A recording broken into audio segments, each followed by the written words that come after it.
If you're streaming or making videos like this on either a Sony or a Canon camera, chances are you're using a prime lens, something like the 16mm or the 30mm. Am I right? Well, in this video, I want to present to you another one, a 24mm, and to just see whether, as it sits right in the middle of the two, might this be the perfect lens? Now, if you're new to all this and thinking, why would I even want to upgrade my lens? I had a lens that came with it when I bought it.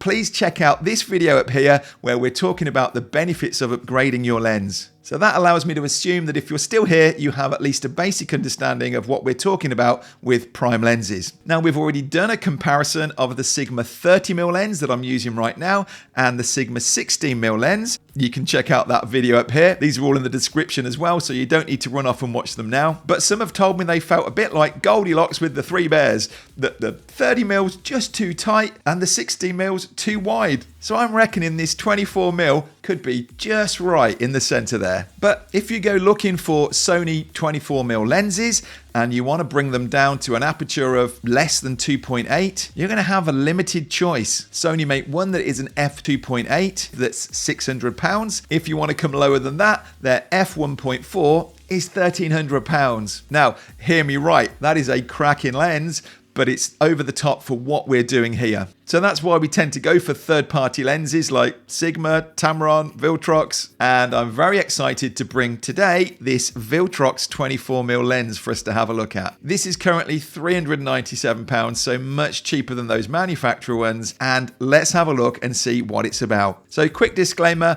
Viltrox have sent me this lens to review, but I'm not being paid for it. This is still my very unbiased opinions. So before we look specifically at this Viltrox lens, I'd like to just see how these different ranges compare. The 30mm, the 16mm, and this 24mm in the middle. And initially we'll keep the camera where it is and then we can play around with it afterwards. So this is the Sigma 30mm lens on here. And on this Sony camera, I think this is a lovely distance. I like this tight crop. There are a lot of benefits for it for me. Firstly, did you know that psychologically there's something going on here? Having a close crop like this will help you in your videos. It helps your audience to really feel like you're sitting there in front of them. So I'm a big advocate of coming in close like this. Then there are other benefits. That background, you're not seeing too much of what's going on behind me. It's fairly tight. At this distance, with how far the wall is behind me, I need about 5 foot width. Doesn't matter past that what's going on because you can't see it. It also means that I can get my monitor close to the camera. I can have a microphone super close to me, but it's just being cropped out. This is great. There's a lot here. You can't see anything that I don't want you to. I'm a big fan of this crop. Now let's go to the other extreme. We'll put this 16mm lens on and notice what happens. So this is the 16mm. Wow, what a difference. The lens is still an arm's length in front of me. What do we think to this? Now, obviously straight away you can see issues here. This monitor is now getting caught in shot. Can I take that down far enough to get it out? Notice as well how, look at that monitor. A straight line in front of me is looking really curved. Notice that straight line at the side there is starting to curve.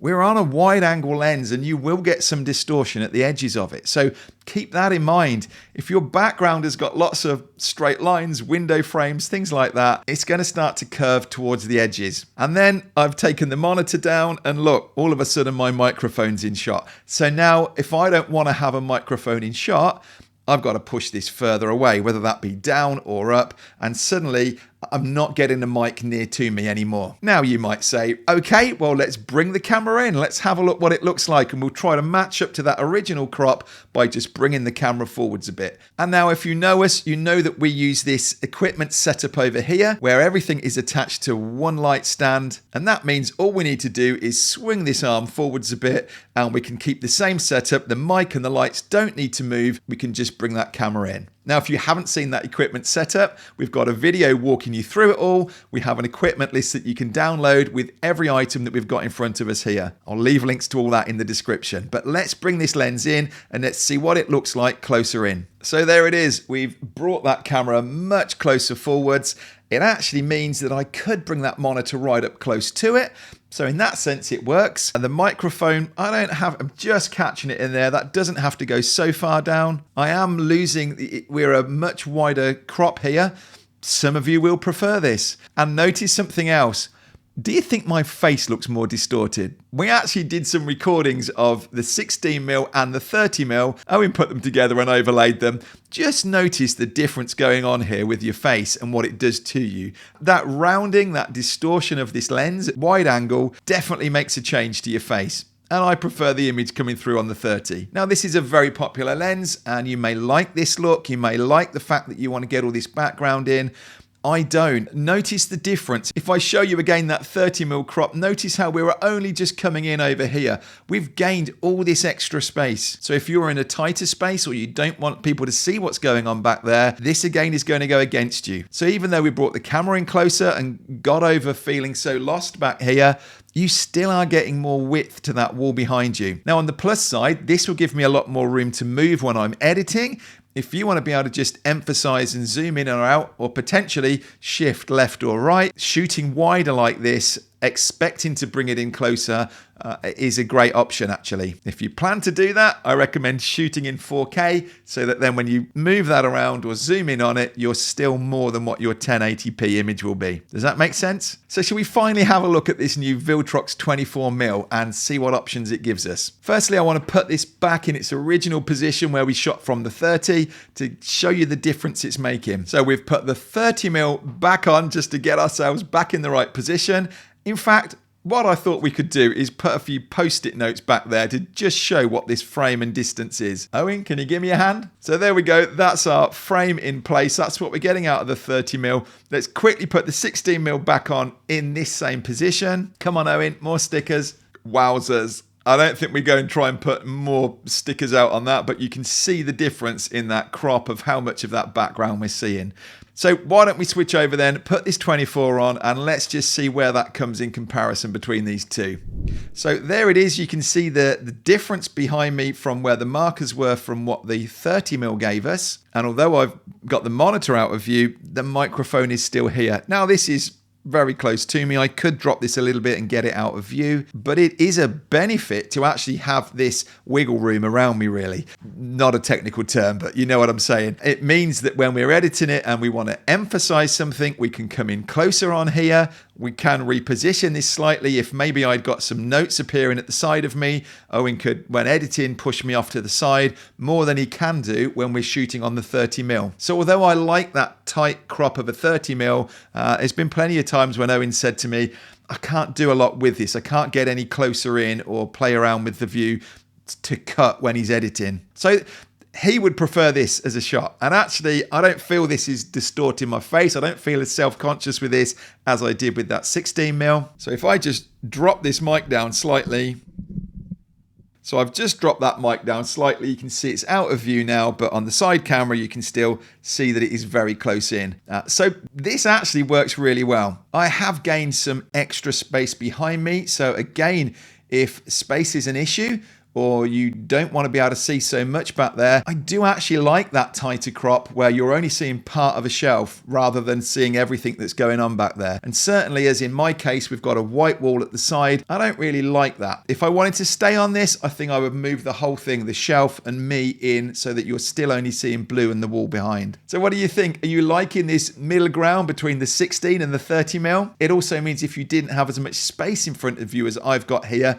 you can bring that lens in closer without going to that distortion that you get from the 16mm. So you're getting this feel that I'm not really loving that 16mm distance, liking the 30, but it's a little bit tight. So for me, this 24 is sitting in a really good sweet spot. But one thing that I found that actually really seals the deal for me is something called lens breathing. And I only learnt about this recently, actually. When you change the focus on here, with this lens, you see very little difference of that shelf or the post-it notes and things around jumping around.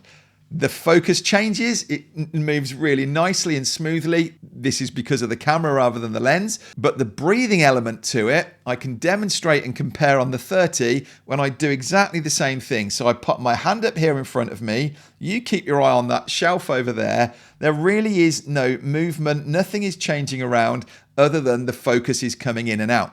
And even as I were to move in and out on here, the tracking is following my eyes. You're not noticing any difference on the shelf behind. Now, Let me show you what this looks like on the 30mm. Even as this camera is super sensitively keeping track of my eyes and moving slightly in and out, I can see that that shelf is moving. And check this out, when I put my hand up here, a big change in what's going on behind me.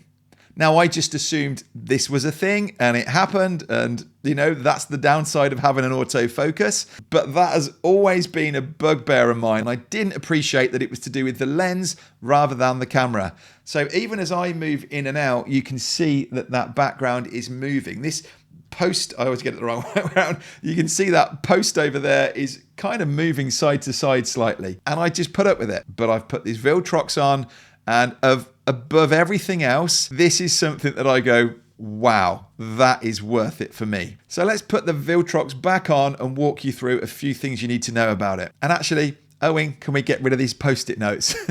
Go on, just one more time. Look at that.